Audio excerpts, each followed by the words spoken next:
지금 사도행전을 공부하면서 그 사도행전에 나와 있는 많은 표적들, 그 표적이 주는 의미가 과연 무엇일까? 그러니까 예수님께서 약속하신 대로 성령이 임하자 많은 사람들이 방언을 했다 했잖아요. 그렇죠?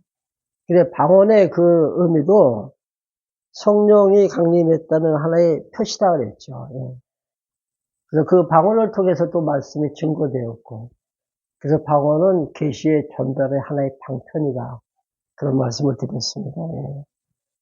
그래서 이어져 나오는 이제 3장인가요? 안진뱅이를 예수님께서, 안진뱅이를 베드로하고 요한이, 예, 안진뱅이를 일으키는 그러한 그 역사가 있었죠. 물론, 베드로가 안진뱅이를 고친 것이 아니죠. 성령님께서 그를 갖다 치유하셨습니다. 그래서 그 베드로도 하는 말이, 내게는 은과 금은 없지만은, 내게 있는 것을 너에게 주노니, 나사렛 예수 그리스도 이름으로 일어나 걸으라 했을 때 나면서부터 안진뱅이였던, 예, 정말로 한 번도 걸어보지 못했던 그 안진뱅이가 벌떡 일어서는 것을 목격하게 됩니다. 예. 그럼 우리가 이런 사건을 보면은 어떤 생각을 합니까? 믿음만 있으면은, 예, 하나님께서 내 질병도 다 고쳐주셔. 특히 사실 불치병이라 하는 정말로 현대의학으로서도 이제 고치지 못하는 그러한 병든 환자가 있다면은 예수를 찾아서 예수님께 간절히 기도하잖아요. 내 병 고쳐달라고.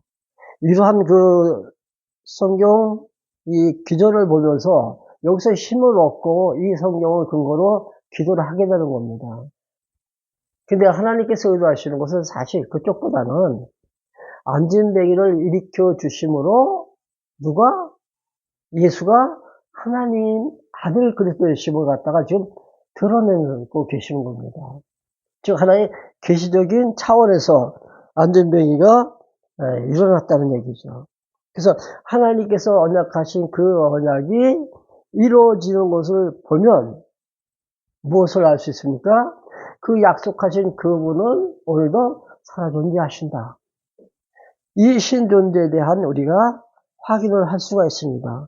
그리고 그분은 창조의 능력을 갖고 계신 분이다. 태초에 하나님이 천지를 창조하시니라. 그래서 우주 만물을 만드시면서 당신의 능력을 과시하잖아요. 그리고 천지를 창조하신 그분은 만사를 통치하시는 절대 주권자다.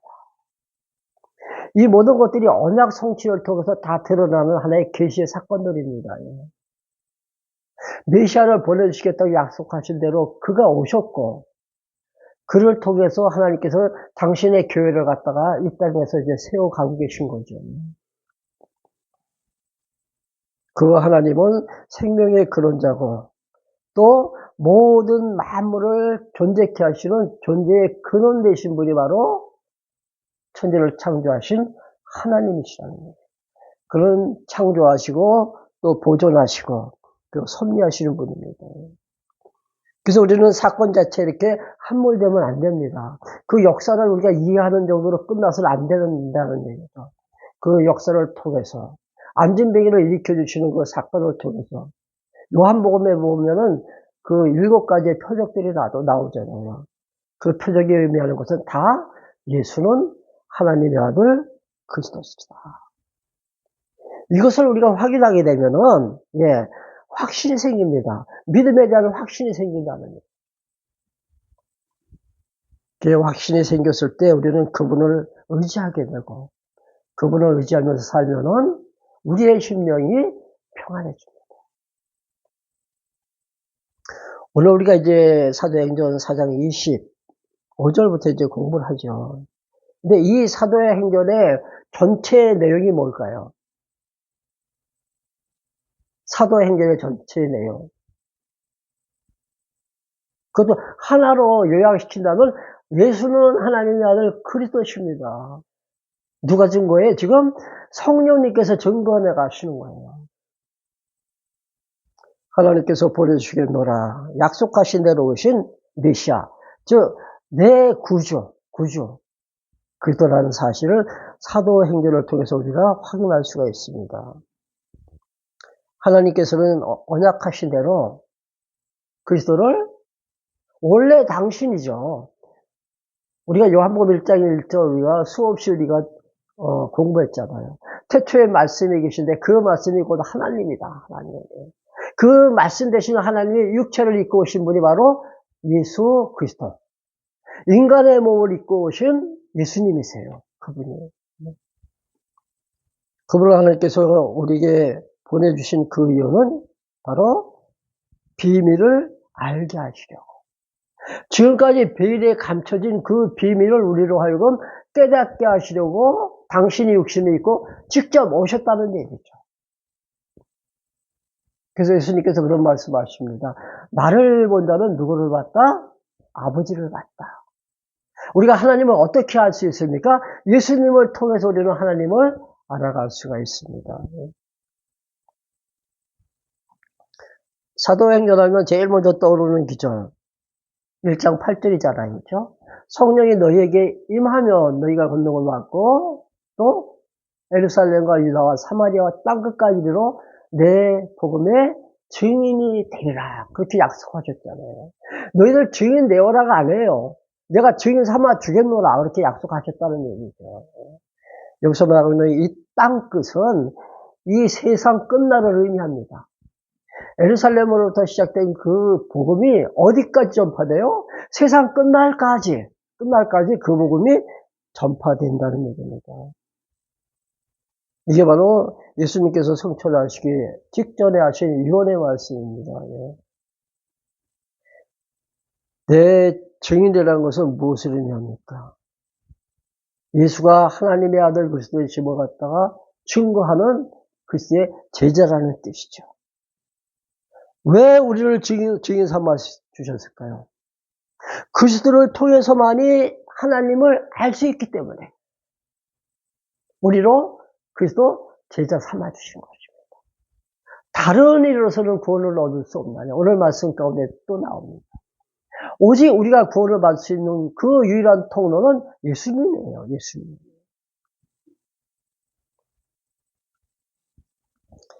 그 복음을 이제 증거할 때 두 가지를 통해서 복음을 갖다 확산시켜 나가십니다. 그 중에 하나는 이제 표적을 통해서. 당시 예루살렘 지역에 살고 있는 많은 사람들, 물론 유대 사람들이죠. 근데 명절을 맞아서 각국에 살던 사람들 다 모였어요. 유대인들이. 그러니까 그들은 2세, 3세입니다. 예. 그래가지고 벌써 100년, 200년 전에 다 흩어졌던 그 디아스포라이기 때문에 자국어를 다 잊어버렸다는 얘기죠.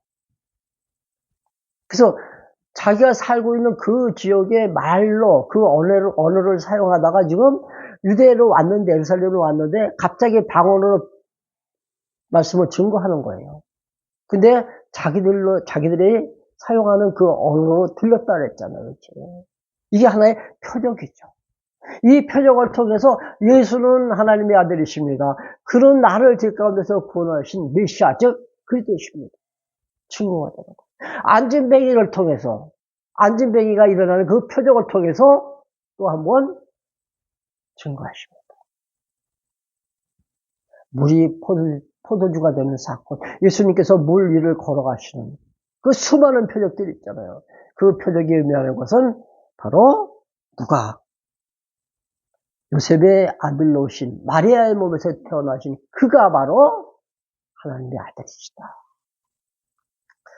또 하나의 그 복음 전파의 수단은 고난을 통해서입니다. 고난을 통해 표적을 통해서 하나님께서 하신 그 사역을 사람들이 바라보면 어떤 반응이 일어날까요? 나도 믿어야지. 믿음이 생겨야 정상적이잖아요. 근데 오히려 유대인들은 예수를 거부합니다. 예수가 메시아 되심을 갖다 저들은 인정하지 않습니다. 오히려 믿는 자들을 학대하고 잡아 옥에 가두기까지 합니다. 그때 그 제자들은 고난을 받습니다. 그들에게 순환이 온다는 얘기예요. 예수님께서 그런 말씀하십니다. 마태복음 16장 17절 보면 믿는 자들에게는 이와 같은 표적이 따르리니, 우리 너무나도 잘 알고 있잖아요. 그렇죠? 이와 같은 표적이 따르리니. 그 요한복음 15장 20절 보면은 종이 주인보다 크지 못한다. 종이 주인보다 높지 못하다는 얘기죠. 그것을 너희는 잊지 말고 기억하라 하시면서 당부하신 말씀이 있습니다. 내가 핍박을 받으니까 너희도 나와 같이 핍박을 받을 것이다. 이런 예언을 하세요. 종이 주인보다 절대로 높을 수가 없다. 높은 자리에 앉을 수가 없다는 얘기죠. 그러니 내가 받은 이 고난, 이 핍박 너희들도 역시 받을 것이다. 이 제자들이 복음 전하면서 사실 많은 어려움을 당하죠. 협박을 받기도 합니다. 그렇죠? 때로는 회유를 당하기도 해요. 자, 그 4장 17절 한번 보실래요? 4장 17절. 이것을 민간에 더 퍼지지 못하게 그들을 위협하여 이후에는 이 이름으로 아무에게도 말하지 말게 하자. 자, 저들이 지금 하는 말입니다. 지금 예수님의 그 제자, 즉 사도들이 지금 예수가 하나님의 아들 되심을 지금 계속 증거하니까 더 이상 번져나가지 못하도록 그들을 위협했다는 얘기죠. 그들이 협박을 받습니다. 그들이 핍박을 당한다는 얘기죠. 때로는 회유하기도 하죠. 18절.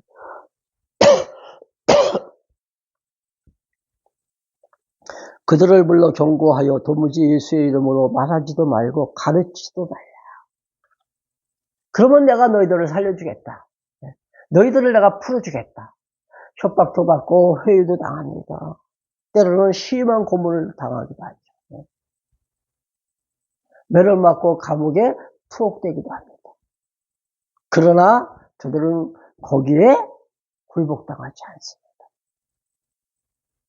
그렇다고 해서 저들이 투항하지도 않았죠. 항복하지도 않았다는. 그 이유는 예수님께서 하신 그 말씀 다시 한번 읽을게요. 요한복음 15장 20절입니다. 종이 주인보다 크지 못하다 하시면서 내가 핍박을 받았으니까 너희도 핍박을 받을 것이다. 제자들이 지금 핍박을 받고 있을 때 그들이 어떤 생각을 합니까? 아, 나는 그리스도의 제자구나. 예수님께서 하신 예언이 있잖아요. 내가 핍박을 받으니까 너희도 반드시 핍박을 받을 것이다. 왜? 너희가 내 제자이기 때문에. 저들이 지금 당하고 있어요. 어려움을 당하고 있어요. 그걸 볼 때 거기서 넘어지지 않는 그 힘이 어디서 나왔는가. 그 고난을 통해서 내가 그리스도의 제자 된 것을 확실히 믿을 수가 있다는 얘기죠. 확신을 갖게 됩니다. 그리고 예수님께서 제자들에게 이런 말씀도 하시잖아요. 세상 끝날까지 내가 너희와 함께 하리라. 아, 지금 예수님께서 나와 함께 하고 계시구나. 이런 믿음이 생기는 거죠. 그러니까 조금도 겁을 내지 않습니다. 두려워하지 않습니다.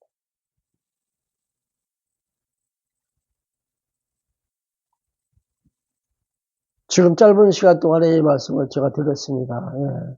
이 말씀 들으면서 우리는 어떤 생각을 하게 됩니까? 아, 나도 두려워하지 말고 복음 전해야 되겠구나. 물론 그런 생각을 갖는 거 좋죠. 근데 그보다 더 중요한 것이 뭐예요? 아, 이 말씀을 보니까 분명히 하나님은 살아계시구나. 그러니까 우리는 성경 어디를 보든지 항상 하나님 당신을 우리가 바라봐야 되죠. 하나님을 바라보고 그분을 찾아가야 됩니다. 우리가 공부하는 그 목적도 여기 있습니다. 배우면 배울수록 정말로 하나님은 살아계셔. 하나님은 나와 함께 하셔. 언제까지? 세상 끝날까지. 내 인생의 종말까지. 하나님은 나와 함께 하신다. 이게 우리에게 큰 무기입니다. 이게 내가 살아갈 수 있는 힘이에요. 얼마든지 세상과 대적해서 우리는 당당히 우리는 앞으로 돌진할 수가 있습니다. 주저할 이유 없잖아요. 겁낼 이유도 없다.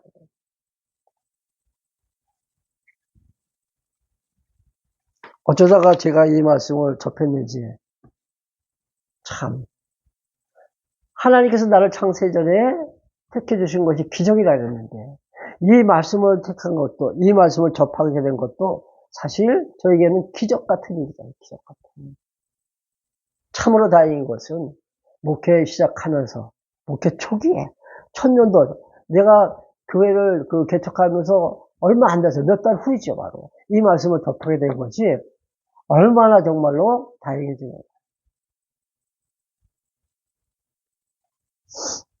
우리가 말씀을 볼 때마다 항상 무엇을 생각해야 돼요? 하나님은 살아계시구나. 오늘 본문 한번 간단히 살펴보겠습니다. 25절. 또 주의 종 우리 조상 다윗의 입을 통하여 성령으로 말씀하시기를. 자, 이 다윗이 쓴 그 시편 2편에 이 말씀이 나와 있습니다. 시편 2편. 다윗이 쓴 그 성경이죠. 2편에 어찌하여 열방이 분노하며 족속들이 허사를 경영하는고 세상의 군왕들이 나서며 관리들이 함께 모여 주와 그리스도, 그의 그리스도를 대적하는도다. 세상의 군왕들과 관료들이. 물론 다윗이 시편을 기록할 때는 그 당시 그 상황을 갖다가 배경 삼아서 기록한 거죠.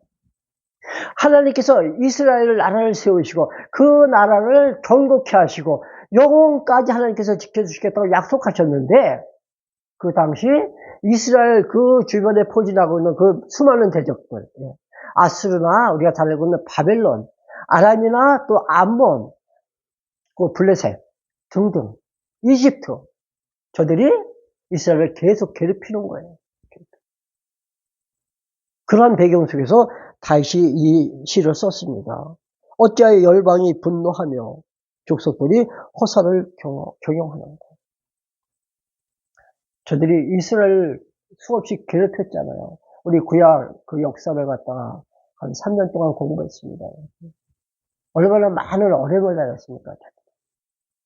근데 그것이 바로 허사라는 얘기예요. 허사.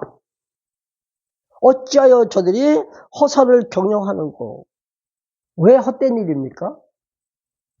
하나님께서 지켜주시는 그 민족인데 그 민족을 괴롭힌다고 해서 저들이 멸망당합니까? 아니에요. 물론 일시적으로는 저들이 멸망당해서 바벨론의 포로로 잡혀가지만 하나님은 끝까지 저들을 갖다 지켜주십니다. 지금 이 사도행전의 시편 글을 인용해서 지금 이 말씀을 증거하고 있는 거예요. 어찌하여 저들이 예수를 갖다가 괴롭히냐는 거죠.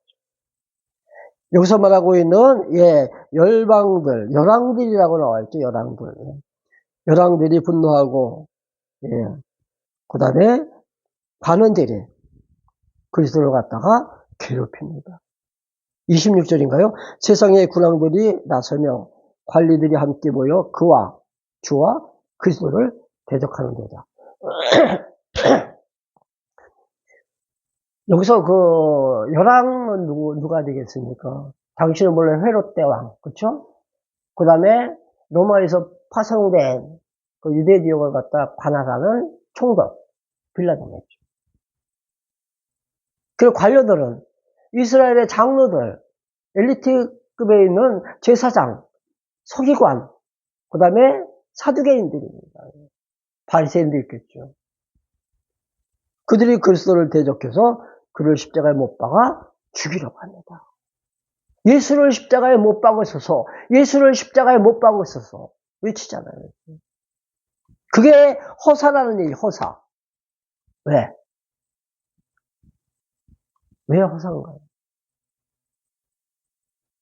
하나님께서는 그를 다시 살려주시잖아요.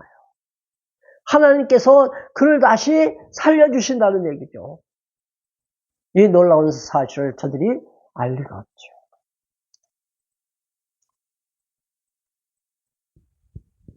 그래서 제자들이 복음을 증거할 때마다 항상 하는 그 상용어구가 있습니다. 너희들이 죽인 예수를 하나님이 살리셔서 주와 그리스도로 삼으셨다.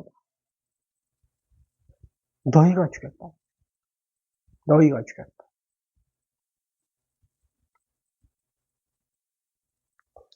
27절. 과연 헤롯과 본디오 빌라도는 이방인과 이스라엘 백성과 합세하여 하나님께서 기름 부으신 거룩한 종 예수를 거스려. 자, 헤롯 왕, 빌라도, 그리고 또 이방인들, 그리고 또 유대 종교 지도자들. 저들이 합세해서 어떻게 했어요? 하나님께서 기름 부으신 메시아, 그리스도를 갖다가 지금 죽이려 한다는 얘기예요. 여기서 우리가 주목할 부분은 28절입니다.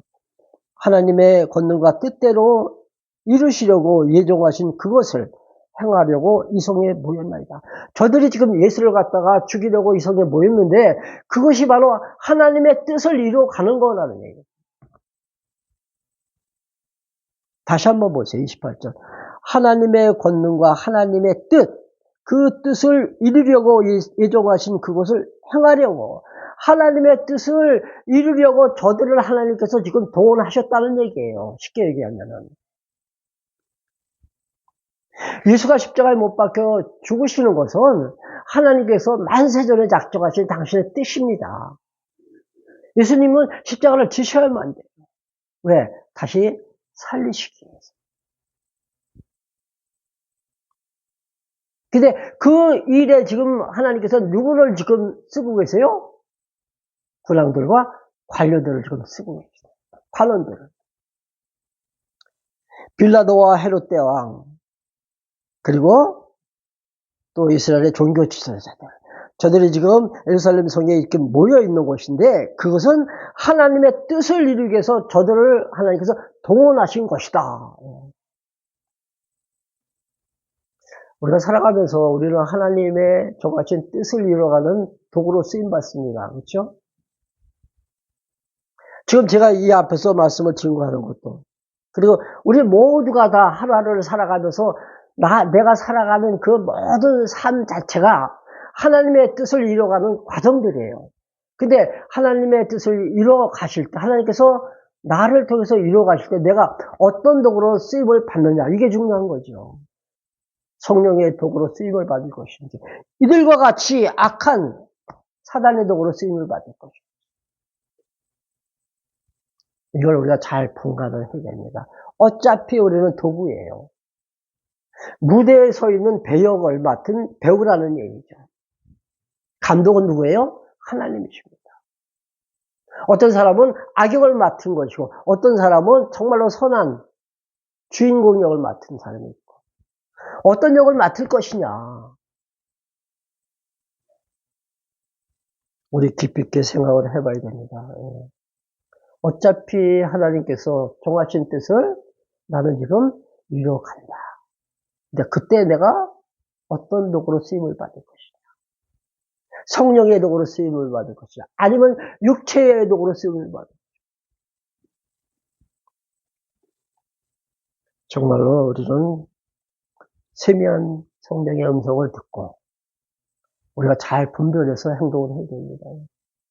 정말로 우리가 귀를 기울여 정말로 하나님의 음성을 우리가 분별할 때 성령의 도우심을 기다리고 성령께서 인도하심 따라서 내가 순종하는 것이 아름다운 도구로 쓰임받는 그런 멋진 삶이라는 거예요. 둘 중에 하나잖아요. 둘 중에 하나. 29절. 주여 이제도 그들의 이업함을 굽어보시고 또 종들로 하여금 담대히 하나님의 말씀을 전하게 하여 주시옵니다. 지금 사도들이 기도하는 거예요, 지금 이게. 저들의 협박과 그 다음에 저들의 그 고문, 그리고 또 감옥에 이렇게 가두고 저들을 매질도 하고 그 다음에 저들을 갖다가 때로는 갖다가 회유도 하고. 그러나 저들이 이제 사도들을 이제 풀어줬죠. 풀어줬을 때 그 사도들이 모여서 지금 하는 기도예요. 지금 오늘 우리가 읽는 이 본문이. 그때 뭐라고 기도합니까? 28절이죠. 29절. 주여 이제도 그들의 위협함을 굽어 보시고 또 종들로 하여금 담대히 하나님의 말씀을 전하게 하여 주십시오. 담대히 전하게 하여 주십시오. 우리가 말씀 전할 때 어디 가서 주저주저 하면 안 돼요. 담대히, 당당하게 전해야 됩니다. 하나님은 살아계십니다. 그 하나님은 오늘 나와 함께 하십니다. 여러분들도 하나님의 임재하심을 한번 체험해 보세요. 정말로 행복합니다. 정말로 평안합니다.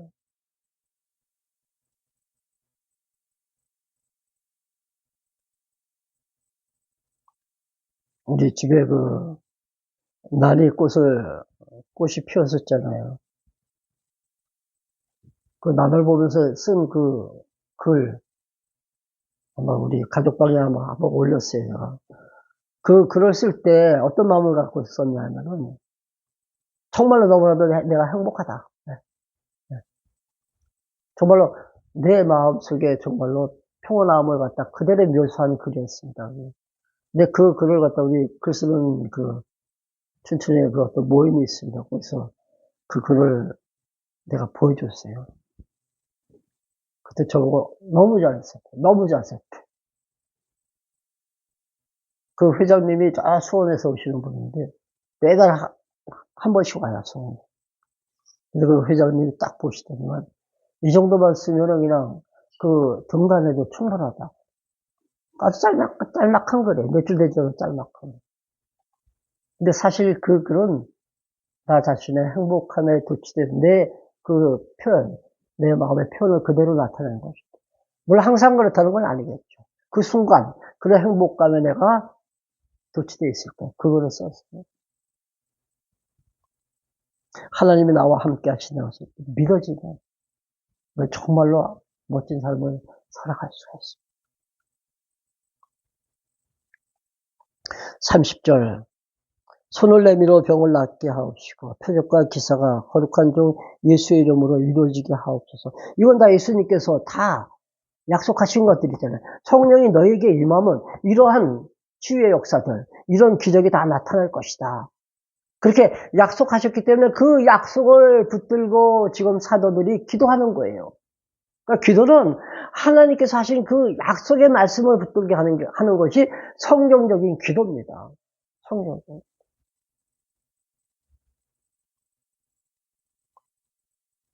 31절 빌기를 다하매 모인 곳이 진동하더니 우리가 다 성령이 충만하여 담대히 하나님의 말씀을 전하니라. 성령이 충만해서. 처음에 신앙생활 할 때, 한 30년 전에, 40년? 그때는 성령 충만이, 기도원에 가서 막 기도할 때, 방언이 나타나고, 진동하고, 예언하고, 환상 보면, 이게 성령 충만한 걸로 알았어요. 너무나 잘못 배웠죠, 처음에. 성령 충만을 그렇게 하네. 어느 목사님이 하신 말씀이 지금도 잊혀지지 않습니다. 성령 충만은 지금 이 땅에서 천국의 기쁨을 누리는 것이 성령 충만이다. 너무 정확하게 그냥 한마디로 딱 요약해서 설명을 하셨더라고요. 이 땅에서 하늘의 그 천국의 기쁨을 누리는 것이 바로 성령 충만이다. 맞습니다. 성령 충만한 사람은 우리의 삶의 주인이 하나님 되심을 인정하고 사는 사람이에요. 내 삶의 주인은 하나님이시다. 그래서 모든 그 문장의 주어는 하나밖에 없다 그랬죠. 하나님. 하나님께서 다 주관하시고 그분께서 통치하신다. 이게 믿어지면은 그분은 우리를 의지하게 됩니다. 내 생각대로 내 뜻대로 살려고 하지 않고 그분 원하시는 길 따라서 따라간다는 얘기죠. 의지한다는 것은 내가 힘들 때 하나님 도와주세요. 이게 아니잖아요. 그렇죠?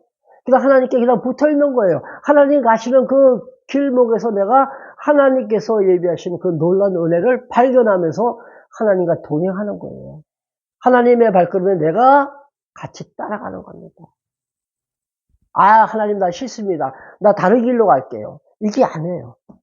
하나님 가시는 길 기뻐하면서 따라가는 겁니다. 그럴 때 우리의 마음이 우리의 심령이 정말로 평안없습니다. 천국과 같은 그 평안이 우리의 심령 속에 깃들게 됩니다. 그래서 우리는 범사에 감사하면서 기도하게 됩니다. 범사에 감사하면서 기도할 때 하나님의 뜻을 찾아가는 거예요. 받은 구원의 기쁨을 안고 우리가 찬송 부릅니다. 그래서 너는 항상 기뻐하라 하시지 말고 기도하라. 범사에 감사하라. 이것이 바로 신령한 영적 예배라는 것을 잊지 말고 우리는 하나님만 바라보고 의지하면서 살아가는 정말로 이 시대에 정말로 순수한 하나님의 교회, 그래서 샬롬 교회가 되시기를 간절히 소망합니다. 기도하겠습니다. 하나님, 오늘도 귀한 말씀 주셨습니다. 감사합니다. 이 말씀 잊지 않고 항상 우리가 기억하면서 살아갈 때 하나님의 함께 하심을 굳게 믿고 하나님 따라가게 하옵소서. 나를 인도하시는 그 길이 나에게 가장 유익한 길이라는 사실도 잊지 않게 하옵소서. 또 하나님이 오늘도 살아계셔서 나와 동행하시고 영원 끝날까지 나와 함께 한다는 사실도 굳게 믿어서 하나님과 동행하는 삶을 살아가게 하옵소서. 우리 심령에 평안함 주시옵소서. 기쁨이 넘쳐나게 하옵소서. 그래서 이 놀라운 은혜를 세상 만방에 외쳐 증거케 하옵소서. 세워주신 우리 샬롬교회가 진리 가운데 거하고 오직 말씀 붙들고 승리하는 교회가 되어지기를 원합니다. 사랑하는 우리 가족들 지켜주시옵소서.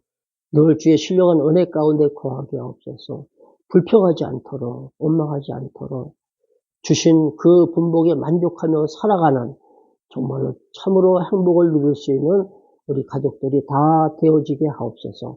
우리 주 예수 그리스도의 은혜와 아버지 하나님의 크신 사랑하심과 성령님의 교통하심이 모든 모집 가운데 함께 계실지어다.